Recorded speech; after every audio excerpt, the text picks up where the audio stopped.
Well, they're so close to entering the 20s. Man, I was telling you about this band, and the stations keep on adding their charting song, Ignite the Sky. And I want you to get to know this band before they get into the teens, and I'm playing them every week. So let's get up close and personal.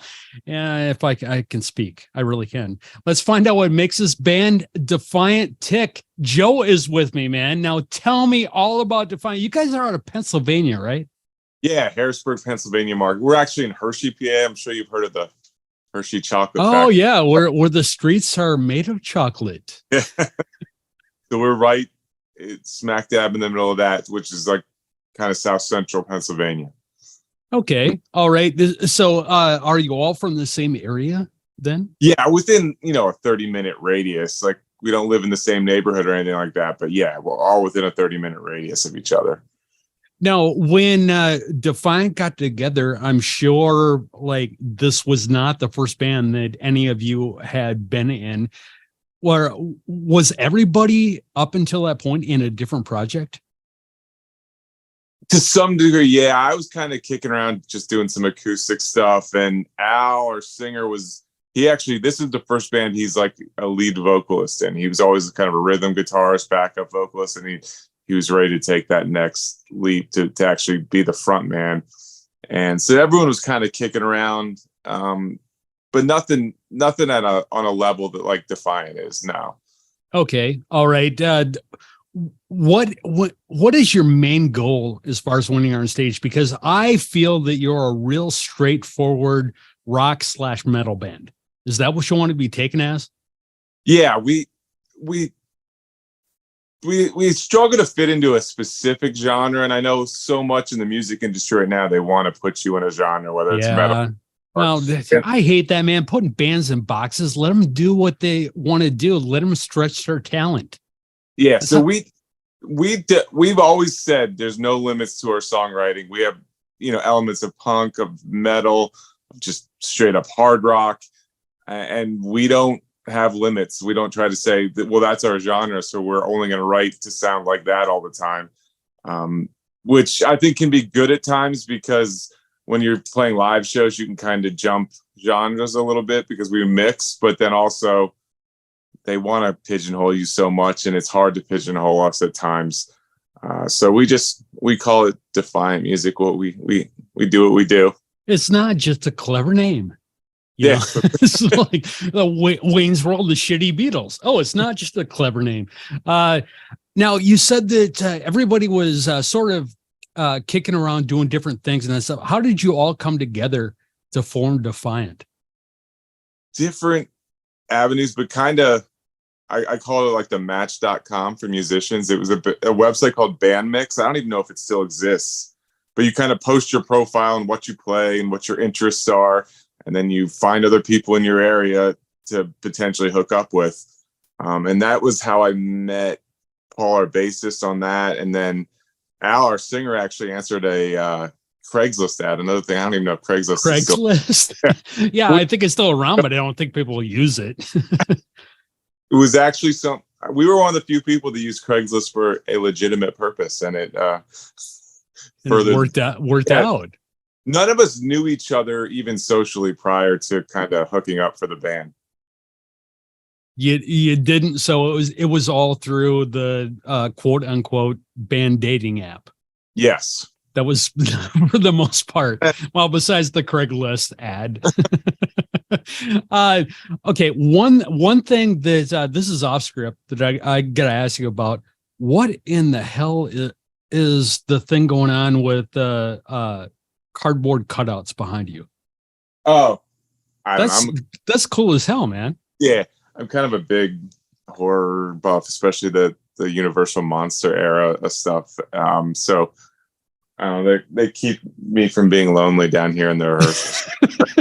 make you think you have friends.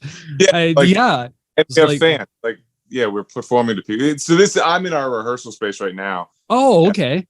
And so, yeah, we just have all sorts of like horror movie, Elvira, all that kind of stuff. So I see that, man. Bride of Frankenstein, Frankenstein's monster. That's pretty awesome, man. I want to delve into your geez, I think I'm half asleep. Okay. I don't Take we're that coffee. so everybody out there knows we don't normally do the interviews like after I sit at the computer for 8 hours. And I kind of have that brain fog computer thing going on in my head right now. But okay, no, I want to delve into your single, Ignite the Fire, man. But before we get there, I want to know your short summary or a kind of description, if you will, of the song. What does it mean to you? Well, it's got a historical context to it. Al always goes from that angle when he writes lyrics, and it's really about the kind of the coming of the atom bomb and the Cold War era and that kind of hysterics and craze around that. And I think we portrayed it in the video, but that's really what at the genesis of what the lyrics are, is just talking about the kind of how man created the atom bomb and basically had the power of God then. So then what was your initial focus when you were writing the song? Like, was the video already pictured in your mind? And people will have to people will have a chance to watch the video after this chat, because a link will be up on our YouTube to see the video. And so I'm not going to give it all away, but was that in your head when the song was being written and recorded? Actually, what was in our head for the video was Dr. Strangelove. Okay. The old movie, classic movie. And our last single, which was a cover of the Addicts' Viva Revolution, we used Clockwork Orange as the video for a theme. Like, we kind of recreated Clockwork Orange in the music video. And so we didn't really want to do two Kubrick things in a row. Okay. So we didn't go this Dr. Strangelove route. But once our video crew, really it was their idea. We were like, well, we didn't have a good idea, so let's just do a performance video, like, a soundstage type performance video. But then they said, why don't we take some of these old, cartoons and like classroom, how to duck and cover in the event of a nuclear war type videos that are out there, and royalty-free videos, which is always nice as a band, obviously. I was just going to ask that too. You didn't have to pay for that, did you? No, they found all royalty-free. So really it was our production crew that came up with the final idea. And I thought it really comes together nicely. The way they did it, edited it, really turned out great. It is, like I said, I myself, I'm not going to give away like everything in the video, but what I thought really grabbed you was right at the beginning, the explanation for the atomic critical mass. And then all of a sudden the song just hits you in the side of the head. It just kicks off. I was like, whoa, this is cool. And then later on I was watching it, and actually what it kind of reminded me of was the first time I saw Van Halen's video Right Now. Okay. Because it's kind of got that thing in it where you're invested in the video. You want to keep on seeing everything's going along with the song, and you kind of want to see, hey, what's going to happen next? And then also the memories, man. I still remember it was like, because I went through this school on the very tail end of the Cold War stuff. Yeah. And we were doing the duck and cover. They had us getting underneath our desks, and that like it's gonna put us under kindling. Yeah, exactly. Well, like it's gonna help. Right. I don't know. I guess here's this little second grader, and I'm like, yeah, I'm gonna save myself a bomb underneath my desk. I guess everyone like our kids or the kids of today. In 20 years, they'll probably do a music video about wearing masks and taking COVID swab tests or something. Everyone has their, craze, I guess, of their generation. That was just, that's wild. When I saw some of that footage, I was like, damn, man, they used to show these like movies in school and stuff. It was pretty awesome, man. What kind of social media help have you been getting? How have your fans been throwing stuff left and right about Defiant? Our fans have always been super supportive of us, and that's what we kind of pride ourselves on. I mean, in the music industry, especially as a DJ, there's so many bands out there. The competition, while streaming and the internet gives you so much access to people, it has also allowed so much competition. Obviously, you can put your music out there. You can record it in your basement and have it on Spotify the next day if you really want to. Pretty much. And the competition out there is immense, and so when I think you have to focus almost as much on connecting with people, especially on a personal level, as it is perfecting your instrument anymore. I mean, it's because they have so many opportunities to find something else to fill their space or time, or what to listen to. Really, when you listen to music from going from point A to point B, for the most part in your car, is when you listen to it the most. And there's so many options out there. So you really have to make that interpersonal connection. And we've been good at that. And we have some extremely loyal fans that come to every show, that share our music, that call stations and request it. And we've got, over the last 6 months, we've started a fan club, and they kind of almost act as a quasi street team, on the internet, street team, but internet team.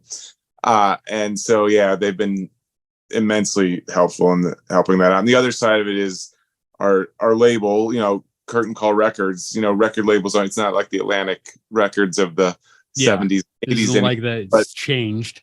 But a lot of what they do is internet, and dealing with the not just the FM stations, but the internet stations, the online stations. There's a lot out there that that can get your music heard. So those are the two avenues that really help us push our music out into the world. But what are you in that same vein, talking about your fans and stuff? What are you hearing from their mouths? What are they liking Ignite the Sky? Are they liking Defiant? I looked online, man. You got some good music out there, man. Thank you. Where have you been? We've been going 5 years. This is Ignite the Sky is the first single off what will be our third EP. But again, I don't know when we're going to release that, because the landscape is so different now. It seems like once you release an EP or an album, those songs are done. They're out in the world and it's over. So is it better to just go maybe a single every 3 to 4 months? Well, sometimes even before it comes out, because there have been so many EPs of people that I've had here on the show that they've released so many of the tracks from their EP. By the time the EP comes out, the excitement for the EP release is pretty much gone, because everybody's heard the whole thing. Yeah, it's a give and take on how to do it, unfortunately. So I'm not sure, but it is how we'll end up doing it. We're still debating it with Curtain Call, how we're going to release these songs. But Ignite the Sky's gotten a great reaction from our fans. The production that we stepped up with producers. We used Atrium Audio here in Rock Lidditz, and that's who's done August Burns Red and From Ashes to New and Eternal Frequency and a bunch of other, big bands that are pushing FM radio right now. So the production value on this EP is immense. It just sounds big. The drums sound big. So everyone's really pumped on it. We're really psyched for the first single, and then the ones that follow, I think we have some good ones in reserve. I'll say that. Oh, really? So we have more to look forward to, definitely. Oh, yeah. And but you don't know if it's going to be all released at once as the EP comes out, or if you're going to slowly, quote unquote, leak stuff. Yeah, for sure. The second single will come out probably in early summer without the EP, and then if I was a betting man, the EP then would follow probably midsummer to early fall. So it would have 2 singles out, and then by the time the EP comes out, we were rolling out a third single soon after that. But that if I had to guess, that's what it would probably end up being. But yeah. Okay. All right. And then do you have more? You know how we were talking about Ignite the Sky going along with the atomic bomb theme. Are you going to have more themes in there where the song can build on the video? Yeah, we always, there's different ways of approaching lyrics, and Al, our singer, has always gone more from the, classic literature. He wrote a song about Orwell's 1984 theme. Oh, that could be cool. Yeah, so he's always, pushing the limits and not just writing like the typical, my dad hated me growing up, or I'm or remember, dude, yeah. dude, I know this is a poor thing to say, but I hate the new Nickelback song these days. I mean, come on, man. It screams old man to me. Yeah. I mean, and granted, I'm those guys' age. I don't know. I'm glad Al's the way he is, because I think his lyrics always have something. I don't want intelligent. There's some depth behind it, and it makes you think, or makes you go research something, or recall memories of your childhood and hiding under desks. Or so yeah, I don't want to give it too much away, but that's always kind of the angle it comes from. Yeah. Okay. All right. What are we looking at as far as on the road and touring plans? Oh, I wish I knew. Too far out to look, or too far ahead to look at? We have a lot of coals in the fire, however you want to say it. Nothing 100% confirmed yet, but we are now working with a booking agency to get us more outside of our market, into the Midwest, into the Mid-South, slowly kind of work our way out there, not, go all the way to California right away without a following. But it's tough because, every town has probably 100 Defiants, and you got to give them a reason to bring you into town, even though you may not draw what you do in your hometown, but you got to have to start to build markets outside. So we're in that process now of being sold to other markets by our booking agents, and we hope to have some things lined up here in early summer to announce. As far as that, we have a big headlining show here in our hometown on June 3rd is our next big show. On June 3rd. Okay. Yeah. And as far as you saying that you have to give them a reason to bring you out there, because there's 100 slash Defiance around, and well, you have a reason, and you have a song in the top 40 on the SMR chart, and you'll be in the 30s by next week. I'm convinced.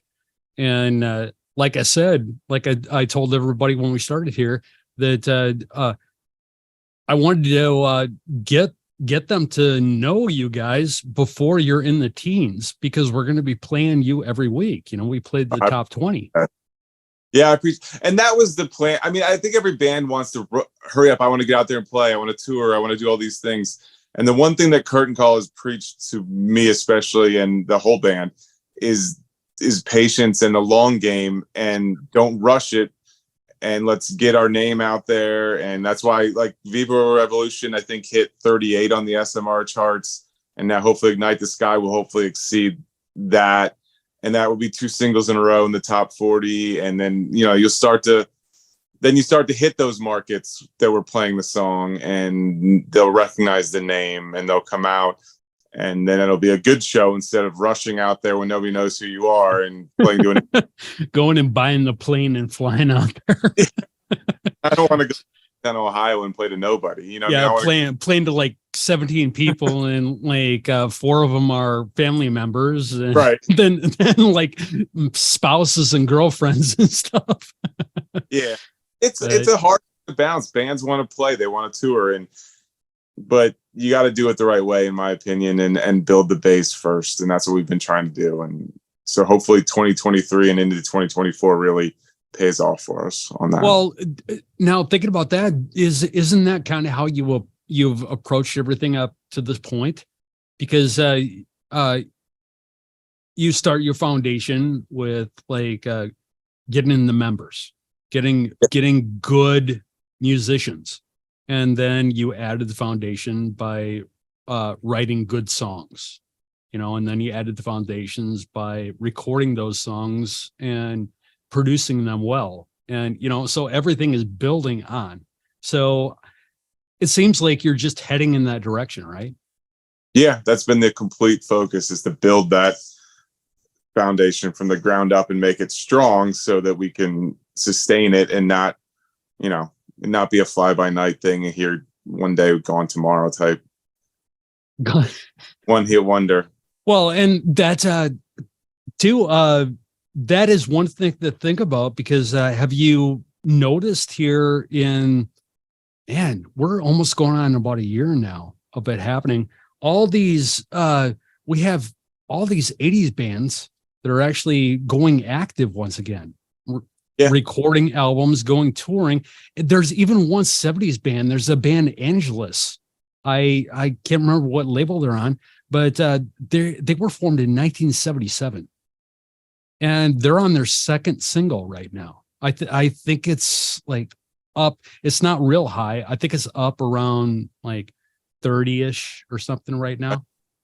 And so yeah, with what you're saying, do it right, you will have that staying power. Yeah, and we're not. I mean, nobody here has delusions of grandeur. We're not trying to, we don't think we're going to be Metallica and touring stadiums, but to be able to continue to write music, record it, and have people want to hear it and be excited for it to come out, that's all I can really ask at this point. Like I'm not, like I said, no delusions of grandeur here. Okay. What you mentioned Metallica too, and this is something that sticks out with me is what, just in your opinion, what do you attribute their phenomenal success to? Because there were a lot that was, I got on the radio in about 88, and that was when like And Justice for All basically started hitting, and there were a lot of Metallica-ish bands out there at the time. But in your opinion, and why do you think the Metallica got singled out? Oh, that's a good question. And I would say, I mean, Metallica did it, and I'm not a Metallica guy. I'm not a Metallica hater. That's our drummer, Paul. He's a massive Metallica fan, but okay. I always give him a hard time about Metallica. All the jokes, the Lars jokes. But if I'm being honest, Metallica, they built a fan base, a loyal fan base that was a rabid, diehard fan base, and they managed to do the thing that a lot of bands struggle to do, which is both stay true to those people, but also evolve and grow to the point where, and I know everyone wants to rag on the Black Album and saying it was the Bon Jovi version of Metallica or whatever, but it brought in a whole another group of fans, but it didn't totally betray that initial thrash crowd they had built from the underground either. So they managed to do that, which is hard to do, to cross over, but maintain those loyal, underground fans you built from the beginning. And at the same time, they still do things like they will go play a 500 head club as a surprise show. Yeah, they'll do all sorts of surprise show up gigs.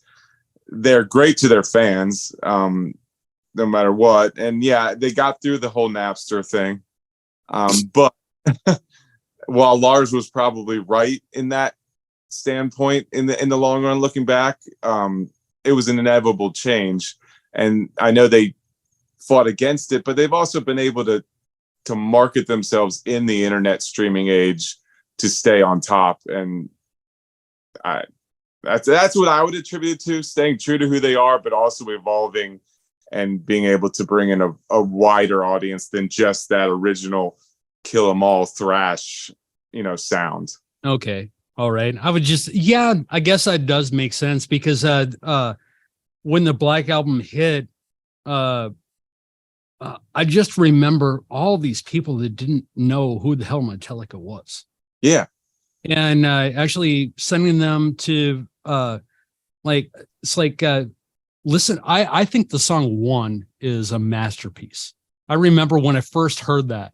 The was it the maxi single was sitting on my program director's desk at the station I was working at the time, and I saw it sitting there, and I just like took it to the prod studio and listened to it. I was like, this is fucking awesome. And so I just a lot of these people that heard the Black album and then were like, this band Metallica is really good. These new guys, Metallica. That was one thing that I kept getting all the time too. These guys, where did they come from? I'm like, okay, you don't understand. It was like, and then there was this whole other door opened up. So then what you're saying is really making sense now. And they tough era. I mean, they had to go through they started as thrash, they went through the hair metal phase, they went through the grunge era, and they had successful songs and hits in every one of those eras that maybe touched on the popular sound, but didn't totally go to it. You know what I mean? Crossover, like yeah, up there that it could bring that crowd in, but it was still Metallica. You still knew it was Metallica at the end of the day. And you made me think of something else too with the hair thing. Did you know Pantera was a hair metal band before Anselmo came on? I love those pictures with their hair sprayed up and Phil's all skinny with the big hair. I love those pictures. That's hilarious. So I think it was George Lynch. After he left Dokken, he started up the Lynch Mob. Yeah. And I went to a show for that, and I believe Pantera was opening for them. And it was just another hair band. I didn't think anything of it. And then a few years later, somebody said, "Oh, you got to hear this band Pantera." And that was when Phil had gotten in the band. Right. And I was like, "Oh, I went to one of their shows. They're okay, I guess." And then I listened to Vulgar Display of Power, and I was like, "Holy shit!" Yeah, they definitely evolved. But the one thing I loved about Pantera as people like Vinny and Dime, they would hang out with Poison. They would hang out with Alice in Chains. They didn't care. They just being on the road and hanging out with other musicians, and they didn't judge you for what you sounded like. It was all rock and roll. At the end of that's totally it, man. And it's like-minded people. That's all they wanted around them, and that's what it came down to. It was awesome. Let's see, your website, defiantpa.com. Can you tell me what the circle is? What are these packages you have? Oh, the fan club, the Unholy Dead. That is awesome, man. Yeah, look on it, you got 5 packages. Yeah, it's something for every. So you could get into the fan club for as little as $10 for a year, for a 12-month period, and that gets you an exclusive fan club patch that you can't buy unless you're a member. And then it gets you onto we have a private Facebook group where we post, behind the scenes type stuff, practice videos, things that we don't post to the regular full community. And then there's a Discord server as well that gets you access to it. So that's the minimum, $10, but it goes up to like a $250 level, I think, where you get guest listed to 10 shows a year and a t-shirt and a hoodie. And yeah, so I can't remember all 5 layers. I know the smallest and the biggest one. And it was nerve-wracking launching it because there's a lot to go into it. We had our good friends who run a media company, Mind Trip Media, designed the logo for the fan club for us. We had patches made, you had t-shirts made, and you're like, is anyone going to do this? Like, it's a nerve-wracking experience as a local band and starting a fan club and making that leap. But I was surprised that, within the first 2 days, we had 3 or 4 people sign up for the top level. And, you start to see it grow, and that makes it worth it. So we're proud of it. And we always say, I hate the word fan, because it comes from that fanatic word, but yeah, more family and friends to us than fans. So, but it's okay. Well, we can from now on, when I talk to you, Joe, we'll call them fam. Yeah. Instead of fans, you're fams. Yeah. But no, I think that's cool as hell. And the big package you were talking about, you get all those guest list shows plus you actually send out letters and shit. And then, like you said, you are on the Facebook group. You do go to this Discord server, and it's worth it. Yeah, it really is. I mean, we if have to it, make it worth it. Like with the quarterly mailings, we'll send you stickers, guitar picks. Like we're trying to come up with new just little merch things like matchbooks or koozies or whatever that we can give them just something a little every quarter to say thank you for being here and some reward. I could get a guy that can hook you up with thongs. Thongs. he made some black concert thongs for Real Rock Nights. I'm like, dude, what am I gonna do with these? But it has been really, really awesome talking to you, and I can't wait to see where Defiant goes in the future. Where do you see Defiant down the road? Like, let's move ahead like 5 years.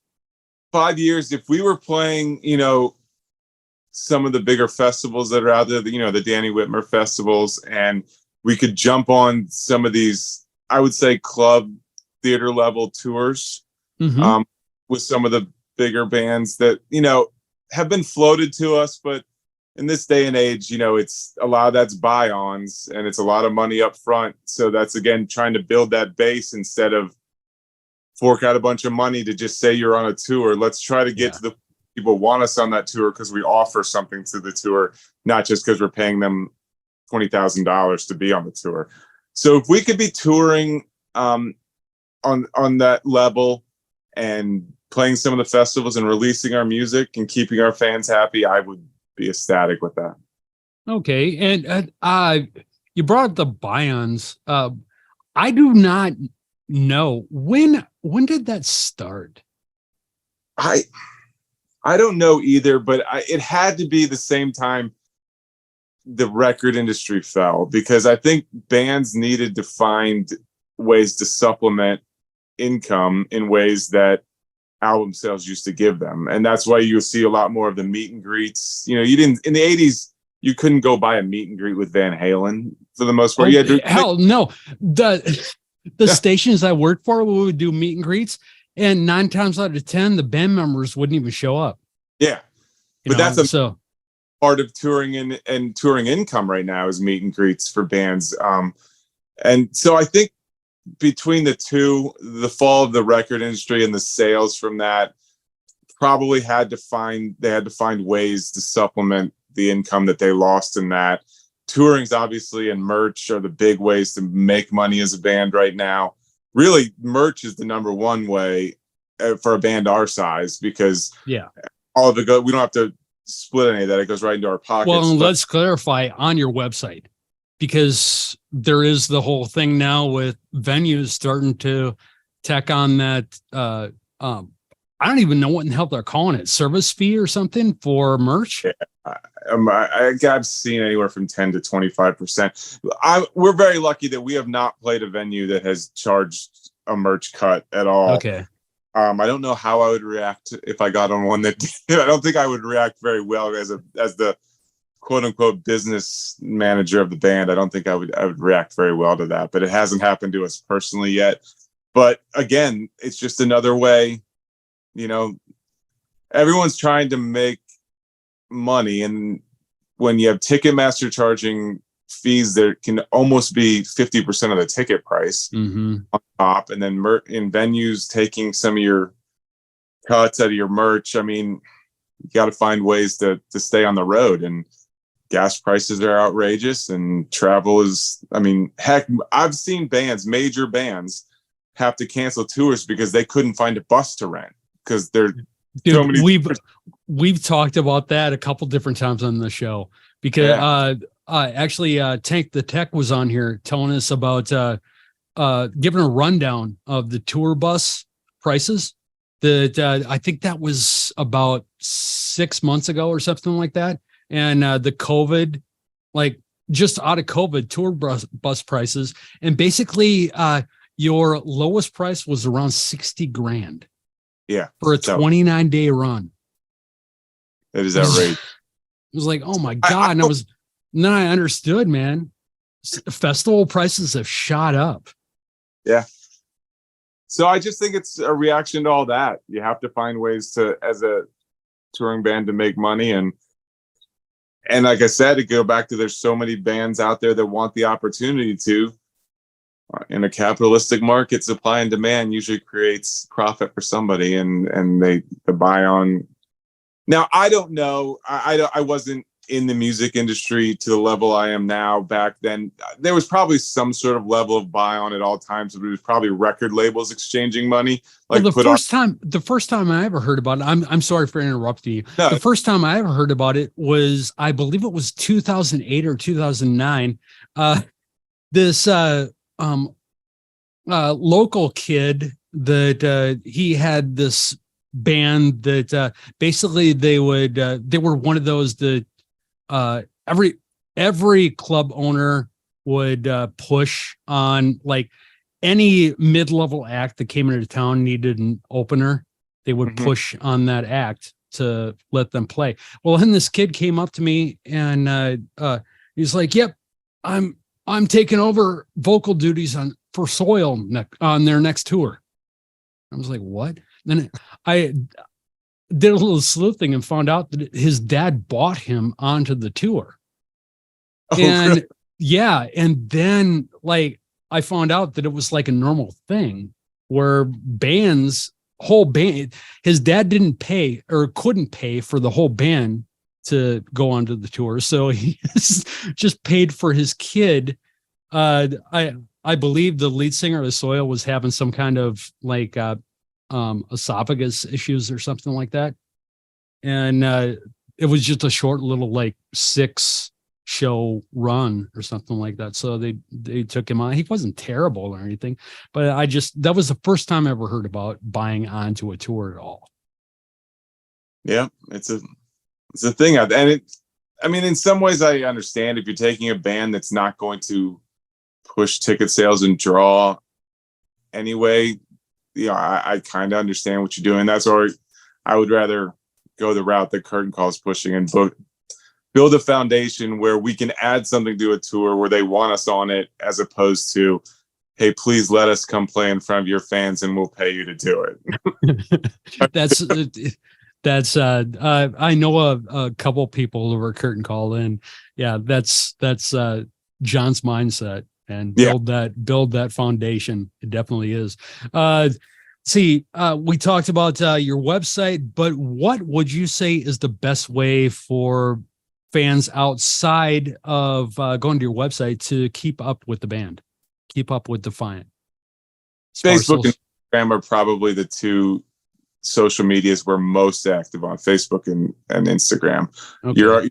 Our shows on those. I mean, our website has everything and has the links to all our social media, but it's a social media driven world right now. I know you have a website, but most people aren't Googling and trying to find websites. They're finding bands on social media. We're trying to do the TikTok thing. We're not real great at TikTok yet, but we're supposed to do it. So we're doing it. But I would say Facebook and Instagram is also where you're going to be able to message us and we will respond right away, like through DMs and stuff like that. We're on those two platforms daily, regularly updating. And so that would be the way. And everything it sucks because when we started this band, we didn't know there's a Ukrainian Defiant. Oh, yeah. And so everything has to be tagged with something. That's why it's defiantpa.com. Defiant17055 was our Facebook and Instagram, and I hate that now when you're trying to not be a local band anymore, and then you have your local zip code tagged on. But once you start, you're stuck. So that's the story behind all the tags on after Defiant, is because there is a Ukrainian metal band called Defiant, and I didn't know that when we started the band 5 years ago. But so is that Ukrainian band? Are they like actually a big band, or is it like a smaller local band that maybe you could like get the domain from? From what I can tell, they're a regional to national European, Scandinavian in that in the world band, because sometimes we'll get tagged on some European metal festivals posts and I'm like, nope, that's not us. That's not us. So I was like, oh, it'd be nice, but no, we're not playing that festival. But they're not like, I don't know, they're not like Children of Bodom big or anything like that, but they have a good following. Following and stuff, so you really can't go into it. Okay, I totally get it, man. Let's let everybody experience your song "Ignite the Sky." Yeah, that would be awesome. Okay, guys, this and definitely after we get done talking here, the chance for you to watch this video is going to pop up, and I definitely stress watch this freaking video. For everybody listening to the show right now, yeah, fuck it, you're going to hear the song right now. It's Ignite the Sky. It's from Defiant, and it's right here right now on Real Rock Nights. Click for the latest video right here right now, and don't forget to like and subscribe.